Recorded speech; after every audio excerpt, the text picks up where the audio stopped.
जय हिंद प्यारे छात्रों, आप सभी प्यारे छात्रों का वेलकम है। आज हम लोग एक अहम विषय पे चर्चा करेंगे। The introduction of plant pathology, fundamental of plant pathology जो कोर्स है आपका, इसमें आज हम लोग देखते हैं कि प्लांट पैथोलॉजी किसे कहते हैं, उसका डिफिनीसन और साथ ही साथ क्लासिफिकेशन, मेन टर्मिनोलॉजी आज हम लोग इसमें पढ़ेंगे। अगर आप हमारे चैनल पर नए हैं तो आप चैनल को सब्सक्राइब करें और अपने मित्रों तक शेयर करें। ये परीक्षा का बिल्कुल रामबाण दवा है, बिल्कुल आप पढ़ लीजिए, तुरंत इसमें काम करने वाला है ये। देखिए बेटा, प्लांट पैथोलॉजी को हम इसी को फाइटोपैथोलॉजी के नाम से भी जानते हैं। इसको प्लांट पैथोलॉजी या फाइटोपैथोलॉजी के नाम से जानते हैं। फाइटोपैथोलॉजी क्या है बेटा? ये ग्रीक वर्ड से लिया गया है, जिसको 3 शब्दों में इसको हम कह सकते हैं डिवाइड किया गया है। 3 शब्द में इसको डिवाइड किया गया है। पहला शब्द आपका जो है वो है फाइटॉन। फाइटॉन का अर्थ होता है मीन्स प्लांट। दूसरा शब्द है बेटा पैथस, मीन्स पैथस मतलब जिसको हम बोल सकते हैं कि पैथस या उसका कारक के रूप में, या तीसरा शब्द है इसमें लॉगस। बेटा इसमें जो आपका मेन टर्म है जिसको हम कह सकते हैं कि पैथस और फाइटॉन और प्लांट, इसमें पैथस का अर्थ होता है प्लांट, मतलब कोई पौधा, या इसी को हम रोग के केस में इसको हम होस्ट भी कह सकते हैं। होस्ट जो रोग जिस पर फैलता है। दूसरा चीज़ है कि पैथस मीन्स सफरिंग या एलिमेंट्स के रूप में भी इसको माना जाता है। तीसरा शब्द बेटा जो आता है वो लॉगस होता है।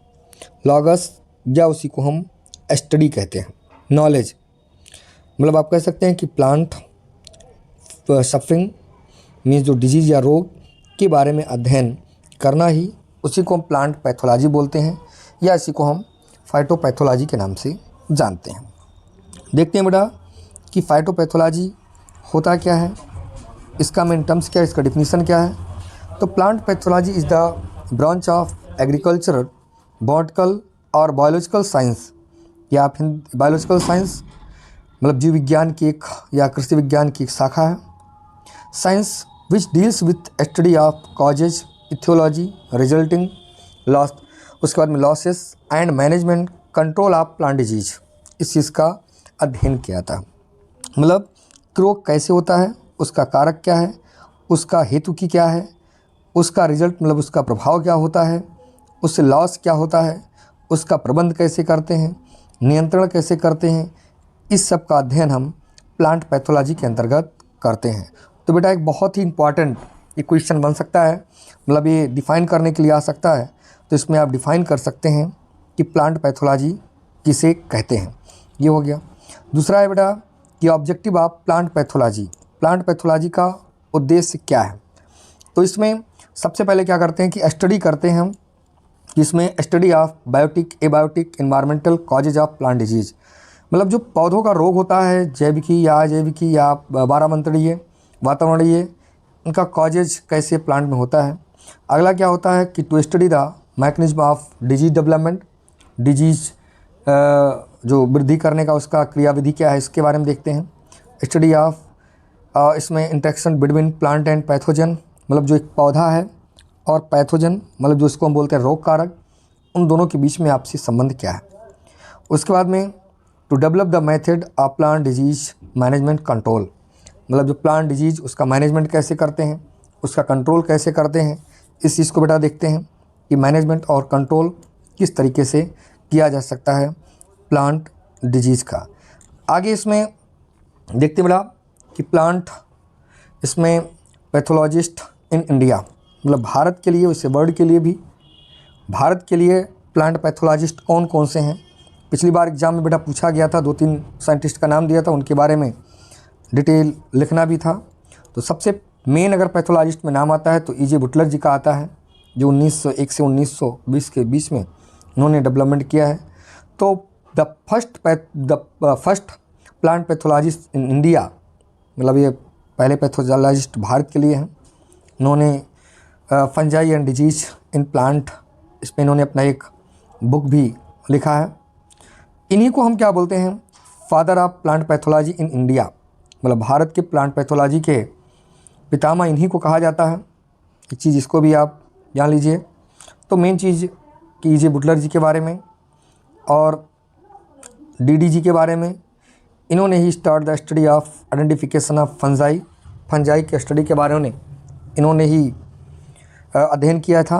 अगला बेटा आता है JF डस्टर, जो 1886 से 1971 में जो first Indian pathologist he worked on का study of potato disease caused by Phytophthora, इसके बारे में इन्होंने आइडेंटिफिकेशन किया था, उसके बारे में बताया था।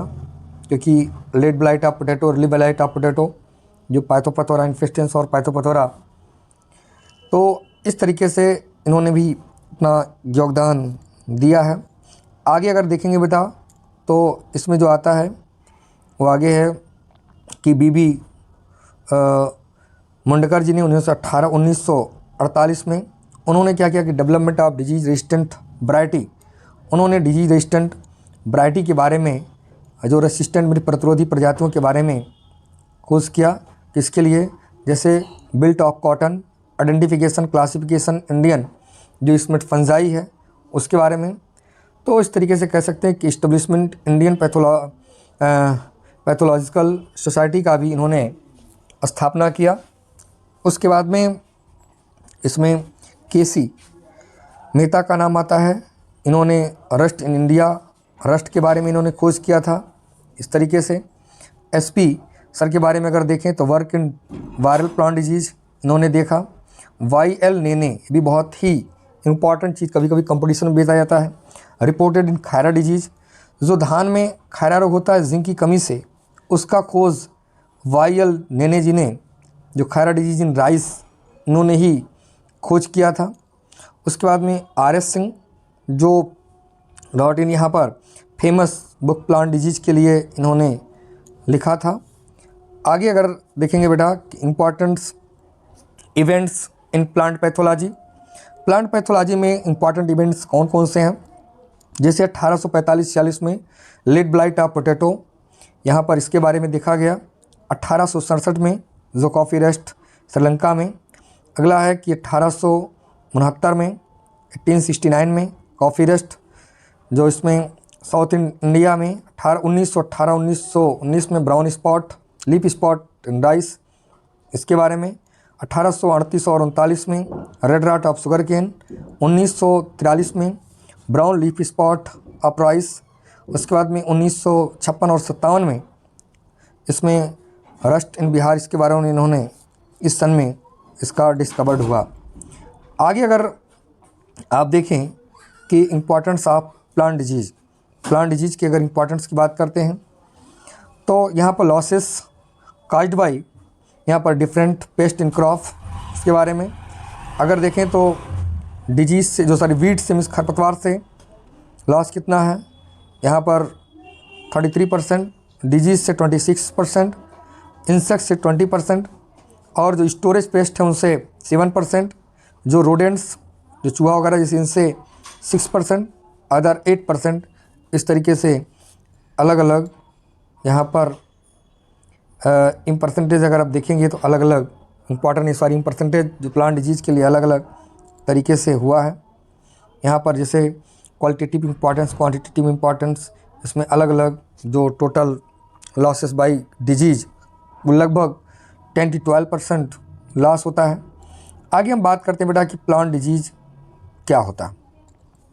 प्लांट डिजीज़ के बारे में देखते हैं तो अकॉर्डिंग टू जो अमेरिकन पैथोलॉजिकल सोसाइटी, इसके बारे में तो डिजीज़ इज ए जो malforming process which the caused by some continuous, यहाँ पर irrigation in which result some, यहाँ पर सफरिंग प्रोड्यूसिंग सिम्टम्स, जो प्लांट में एक अलग अलग सिम्टम्स के रूप में जो शो होता है। ये आपका प्लांट डिजीज़ मतलब जो पौधों का रोग के तरीके से आप कह सकते हो हिंदी में कि अगर पौधे में कोई भी अवांछनीय लक्षण जो विदित हो रहा है, जो दिखाई दे रहा है, उसी को हम डिजीज़ कहते हैं, प्लांट डिजीज़ कहते हैं।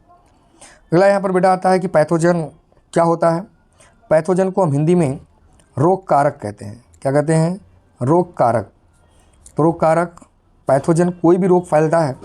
आप लोग अभी आगे पढ़ेंगे डिजीज ट्रेंगल, डिजीज ट्रायंगल में 3 चीज़ होता है, एक तो होस्ट, दूसरा है इन्वायरमेंट और तीसरा यहाँ पर है कि उसका कॉजल ऑरेंज क्या होगा, मतलब किसके द्वारा वो रोग फैल रहा है। तो 3 चीज़ मुख्य होता है जो रोग को फैलाने के लिए अहम हो सकता है। तो अगर आप देखें कि इसमें है क्या, पैथोजन किसे कहते हैं, तो इन विच यहाँ पर inside the disease is known as pathogen, मतलब जो रोग को फैला रहा है वही क्या होता है, पैथोजन होता है। ये बड़ा वेरी इंपॉर्टेंट क्वेश्चन है, पूछा भी जाता है, क्लासिफिकेशन भी इसका पूछा जाता है। तो क्लासिफिकेशन ऑफ पैथोजन, तो अगर आप देखेंगे तो बायोटिक, एबायोटिक, मीजोबायोटिक 3 प्रकार से होता है। बायोटिक में जैसे बैक्टीरिया है, फंजाई है यहाँ पर, या फंजाई के साथ आप कह सकते हैं कि फोटोप्लाज्म है, नेमेटोड्स है, एल्गी है, प्रोटोजोआ है, पैरासाइट्स है, ये सब बेटा इसमें बायोटिक के अंतर्गत आ जाते हैं। मीजोबायोटिक में अगर देखेंगे बेटा, मीजोबायोटिक मतलब न तो पूर्णतः वो जीवित है और न तो अजीवित है। मीजोबायोटिक में वायरस, बायोराइड, उसके बाद में बायोसाइड्स और प्रियन, ये मीजोबायोटिक के अंतर्गत आ जाता है, जो मध्यजीवी में होता है, ये भी रोग को फैलाता है। अगला बेटा इसमें आता है एबायोटिक। एबायोटिक जिसको हम हिंदी बोलते हैं अजैविकी, इसमें जीव ना हो।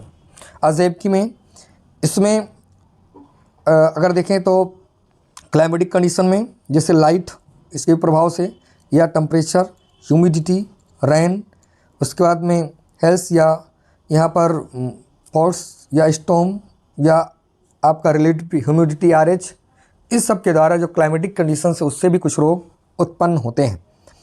अगर हम देखें सॉइल कंडीशंस में तो मॉइस्चर, सॉइल स्ट्रक्चर या nutrition, texture, aeration, soil pH, ये भी यहाँ पर कुछ ना कुछ डिजीज काज्ड करते हैं, ये भी रोग कुछ ना कुछ पैदा करते हैं।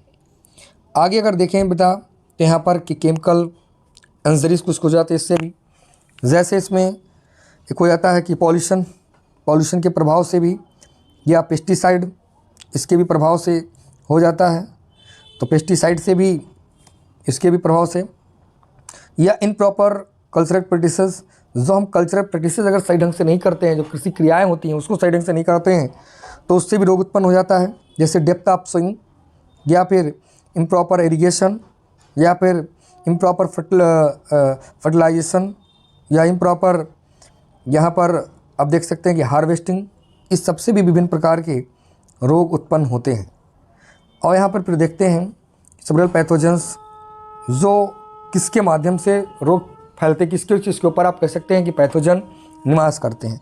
जैसे कुछ डिजीज होता है जो सॉइल बॉर्न होता है, जो सॉइल में उसके पैथोजन अपना निवास करते हैं। कुछ सीड बॉर्न होता है जिस पे सीड पर कुछ पैथोजन निवास करते हैं। जो प्लांट रेसिड्यूज, जो प्लांट के पार्ट जैसे लीफ हैं, स्टेम हैं, रूट्स हैं, उस पर भी, या यहाँ पर फिर प्लांट्स के जो इटसेल्फ उसके स्वयं के भाग पर भी, या यहाँ पर कुछ आपका क्रिस्टल होस्ट भी या अल्टरनेट भी होस्ट होते हैं, जो अल्टरनेट तरीके से वो अपना लाइफ साइकिल कंप्लीट करते रहते हैं, उसमें भी आते रहते हैं। अगला देते हैं डिसिमिनेशन।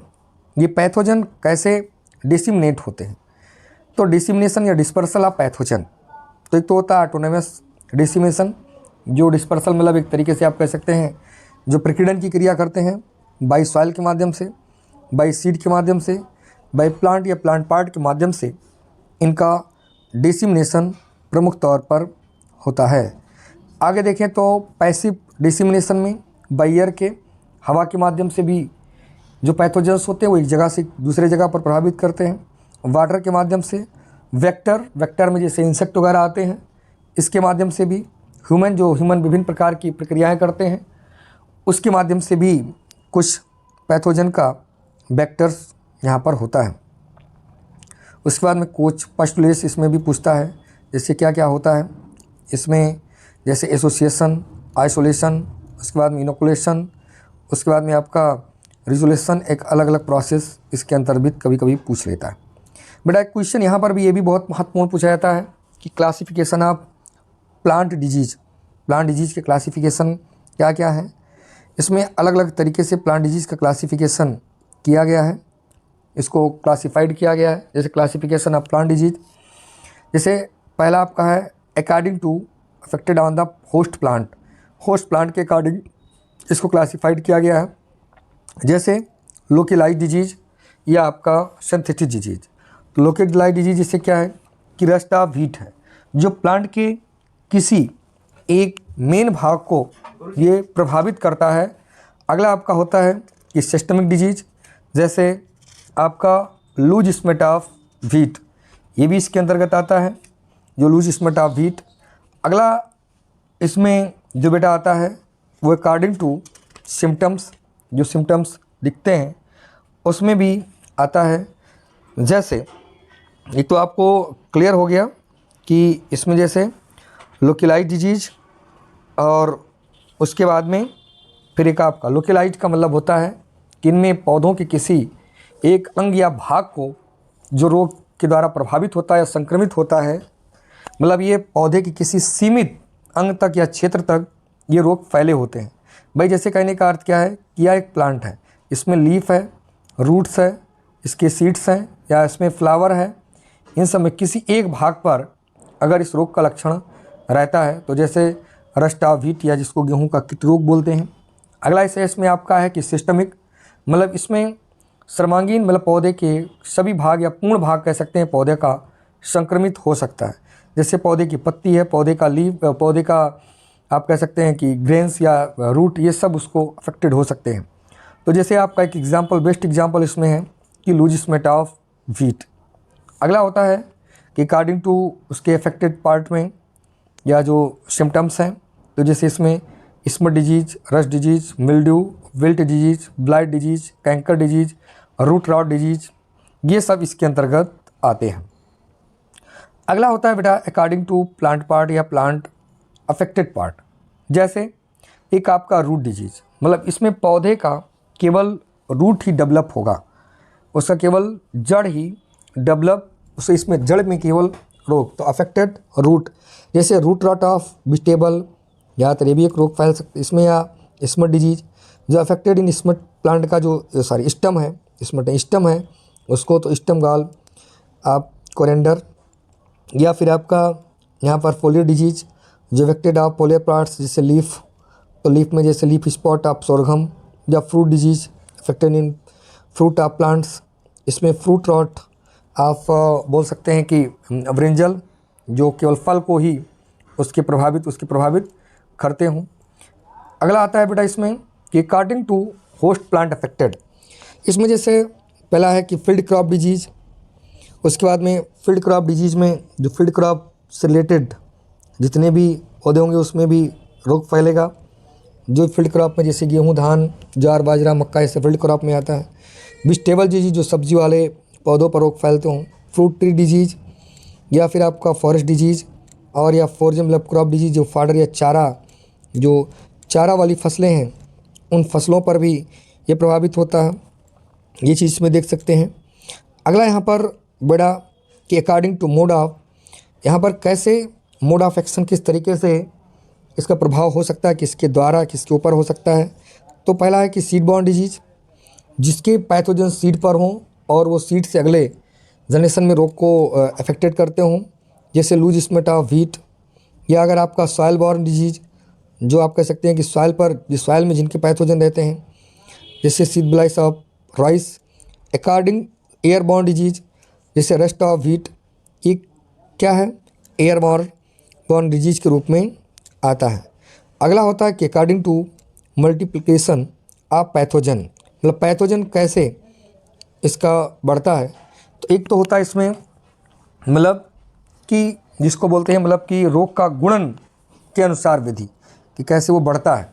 तो सबसे पहला बेटा होता है इसमें जो सिंपल इंटरेस्ट डिजीज, मतलब ये वह रोग होते हैं जो गणितीय दृष्टिकोण से धन में साधारण ब्याज के अनुरूप वृद्धि करते हैं।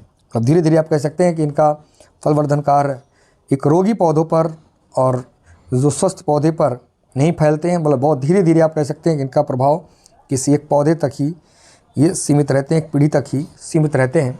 तो इसमें आपका आता है लूज स्मेट ऑफ व्हीट। अगला इसमें बेटा आता है कि कंपाउंड इंटरेस्ट डिजीज, मतलब कि जिन रोगों की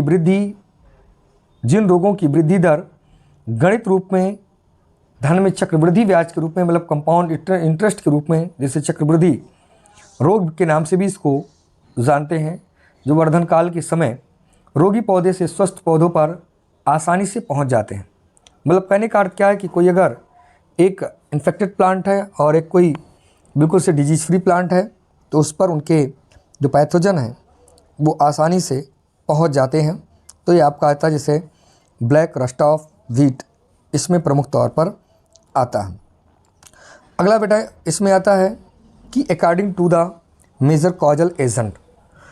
ये भी बहुत महत्वपूर्ण है कि अलग अलग कॉजल एजेंट होते हैं, उनके माध्यम से भी डिजीज़ फैलता है। जैसे इन्फेक्शन डिजीज़, इसमें आपका फंगल डिजीज़ जो फंगस के द्वारा रोग फैलता हो। इसमें जैसे बैक्टीरियल डिजीज़ जो बैक्टीरिया के कारण रोग होता हो। वायरल डिजीज़ जो वायरस के प्रभाव से होता है। निमेटोड डिजीज़ निमेटोड्स के। एल्गी डिजीज़ जो एल्गी के प्रभाव के कारण होता है। अगला बेटा ये तो था इन्फेक्शन। दूसरा आपका आता है कि नॉन इन्फेक्शन डिजीज़, मतलब जो नॉन इन्फेक्शन मतलब उसका किसी एक पार्ट तक ही केवल वो जिस पार्ट पर उसका प्रभाव होगा उसी पार्ट पर ही केवल उसका लक्षण दिखेगा। तो जैसे डिजीज़ काज्ड बाई टेम्परेचर, तापक्रम के प्रभाव से। Disease caused by air pollution जो वायु प्रदूषण के द्वारा भी, या disease caused by mineral toxicity, कभी कभी ऐसा होता है कि मिनरल्स की अधिकता के कारण भी रोग फैल जाते हैं। डिजीज़ काज्ड बाई टॉक्सिसिटी या पेस्टिसाइड, इसके द्वारा भी। डिजीज़ काज्ड बाई यहाँ पर nutritional deficiency, disease caused by acidity, इसके प्रभाव से भी रोग फैल जाते हैं।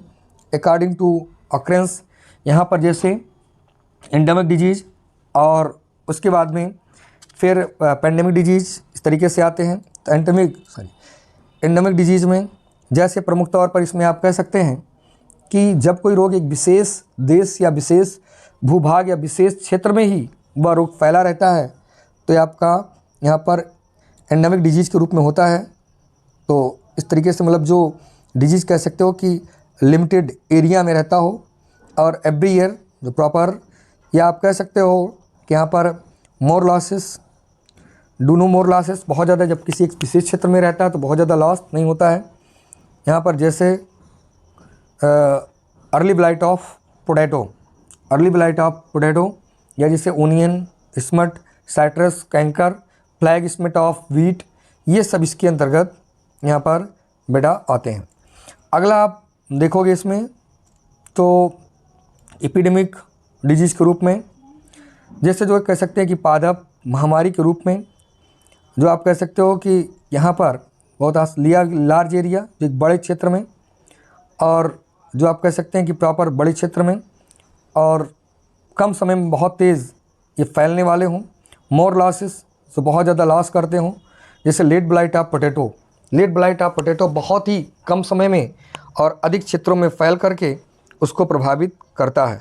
अगला होता है कि स्पोरिक डिजीज़, मतलब जो छिटपुट कहीं कहीं पर उसका प्रभाव रहता है, मतलब इंटरवल या इंटरवल्स अलग अलग क्षेत्रों में कहीं छुटपुट इसका रोग का प्रभाव, तो लेस यहाँ पर लॉस बहुत कम इसका होता है। जैसे पाउडरी मिल्ड्यू ऑफ मैंगो, कहीं कहीं पर इसका प्रभाव दिखता है। अगला होता है कि पेंडेमिक डिजीज़, जैसे अभी यहाँ पर कोविड हुआ था, तो कोविड क्या था, एक पेंडेमिक डिजीज़ था जो पूरे देश में, पूरे वर्ल्ड में आप कह सकते हैं कि इसका प्रभाव था, होल वर्ल्ड। और एक कह सकते हैं कि पीरियोडिक, यहाँ पर पूरे देश में हैवी लॉसेस, जैसे लेट ब्लाइट ऑफ पोटैटो, इसमें भी है। तो इस चीज़ को भी आप आसानी से जान सकते हो, इसका भी प्रभाव काफ़ी ज़्यादा होता है। तो बेटा ये चीज़ पढ़ लेना। इसके बाद में थोड़ा बैक्टीरिया, फंजाई क्लासिफिकेशन क्या है इसको देख लेना। बैक्टीरिया क्लासिफिकेशन, इसका रिप्रोडक्शन ये देख लेना। एक चीज़ बेटा इसमें अभी आपको मैंने बताया भी है कि डिजीज़ ट्रेंगल, तो डिजीज़ ट्रेंगल के बारे में भी देख लेना है, पूछा जाता है छोटे में। तो ट्रेंगल मतलब 3 इसमें, तो एक तो होता है होस्ट, एक होता है इसमें इन्वायरमेंट, और तीसरा होता है इसमें बेटा पैथोजन। क्या होता है? पैथोजन। तो इसके प्रभाव से भी ये रोग फैलते हैं। तो बेटा ये चीज़ अच्छे तरीके से देख लेना, और आपके लिए बहुत ही महत्वपूर्ण ये क्लास साबित होगा। आप लोग एक बार अवश्य रिवीजन करें और अपने लोगों तक इसको ज़्यादातर अपने दोस्तों में शेयर करें। धन्यवाद।